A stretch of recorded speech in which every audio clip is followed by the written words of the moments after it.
Hello viewers, আসসালামু আলাইকুম। তো যেখান থেকে আমার এই ভিডিওটি দেখছেন, আশা করি অনেক ভালো আছেন। আজকের ভিডিওটি যারা আমরা মধ্যপ্রাচ্যের শ্রমিক অবস্থায় কর্মরত আছি বা কাজ করি, শুধু তাদের উদ্দেশ্যেই ভিডিওটি আপনারা কেউ স্কিপ না করে মনোযোগ সহকারে শুনবেন। আর যারা আমাদের বাংলাদেশে মা বোনদের বা তাদের আত্মীয় স্বজন আপনার মধ্যপ্রাচ্যে থাকে, তাদের নিয়ে ভিডিওটি করা।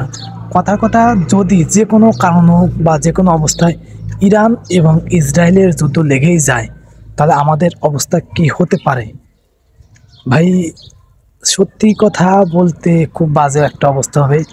কারণ নাকি আমি এর আগেও দেখেছি, যখন ফিলিস্তিন এবং ইসরায়েলের যুদ্ধ লাগছিল, তখন কিন্তু আমরা কিন্তু সবচেয়ে ফিলিস্তিন ইসরায়েলের যে কাছের একবার নিকটতম যে দেশ, সবচেয়ে আপনার যে বর্ডার, যে আপনার বা আপনার যে পার্শ্ববর্তী দেশের আয়তন থেকে সবচেয়ে বেশি কাজ কিন্তু জর্ডান। আর এর প্রভাব যে কেমন পড়েছিল সেটা আমরা হারে হারে টের পেয়েছিলাম। দীর্ঘ 2 থেকে 2.5 মাস লকডাউন অবস্থা। আপনার কাজ কাম নাই, আপনার কারখানা মাছ না, আপনার সব কিছুই ম্যাক্সিমাম দেশে বন্ধ থাকে। আপনি একটা জিনিস ভাববেন, যদি দোকানপাট খোলা না থাকে, আপনার মনে শান্তি যদি না থাকে, কিভাবে দোকানপাট করবে, কিভাবে বেচাকেনা করবে? আর কিভাবে আমরা আমরা কিন্তু কাজ করি মার্কেটিং সাইডেই, এটাই বলছি। খুব বাজে অবস্থা হবে ভাই, খুব বাজে অবস্থা। আর ইতিমধ্যেই কিন্তু ইসরায়েল পাল্টা একটা আক্রমণ, মানে পাল্টা একটা দিয়ে রেখেছে, যে কোনো সময় ইসরায়েল ইরানে হামলা করতে পারে।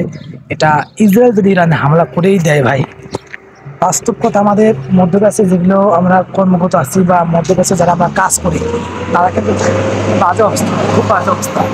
আমাদের কাজ কামে হয়তো আমরা যারা অবৈধ আছি তাদের বেশি সমস্যা হবে। কারণ নাকি আমাদের ধরেন যে কোনো জায়গায় বাইরে কাজ করার কোনো সুযোগ নেই। আমরা যেখানে আছি এখানে নিরিবিলি কাজ করতে হবে।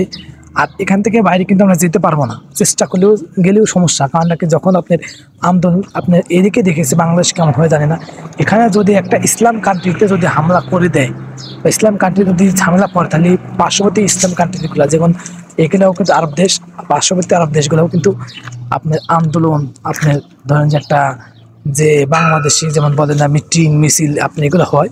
এই জন্য এই দেশের সরকার সেটা আমি কার্ফু জারি করে যে রাস্তাঘাটে কোনো আন্দোলন চলবে না, কোনো কিছু চলবে না। এরকম হয়, এর আগেও হয়েছিল।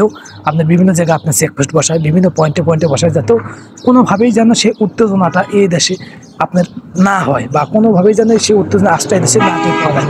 কিন্তু মুসলমানদের একটা ভালো একটা দেশ ইরান, কিন্তু একটা ভালো দেশ। আপনি ইরান কখনো, আমি দেখেছি, আমার জানা মতে, আমি শুনছি, আমি দেখেছি, ইরান কখনোই কাউকে উস্কানিমূলকভাবে কখনো কাউকে হিট করেনি।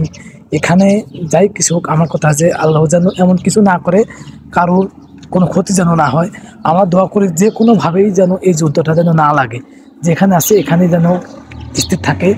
আর এখানে যদি স্থির থাকে, হয়তো আল্লাহর রহমতে আমরা যে অবস্থা আছে এখনো ভালোই আছে আলহামদুলিল্লাহ। কিন্তু যুদ্ধ লেগে যায় ভাই, কিন্তু আমরা কিন্তু ভালো থাকতে পারবো না। আমরা মধ্যপ্রাচ্যে যারা অবৈধ অবস্থা আছে, তারা কিন্তু খুব বাজে অবস্থা ফেসে যাবো, খুব বাজে অবস্থা। আমি এখনো বলছি, আমরা আল্লাহর কাছে দোয়া করি যেন এই যুদ্ধটা না লাগে। আর যদি যুদ্ধ লাগে যে আল্লাহ জানে মধ্যপ্রাচ্যের অবস্থা কি হবে, এটা আল্লাহ ছাড়া কেউ জানে না। আর আমরা জর্ডান থাকি, এখানেও কিছু একটা প্রভাব পড়বে। অন্য কোনো দেশে পড়ুক বা না পড়ুক এটা আমি জানি না, কিন্তু জর্ডানের এর প্রভাব 100% পড়বে। কারণ ইরানের সাথে একটা জর্ডানের মনোমালিন্য একটা আছেই। এবং ইরান, তো ভিডিও ভালো লাগে অবশ্যই এখন করে চ্যানেল সাবস্ক্রাইব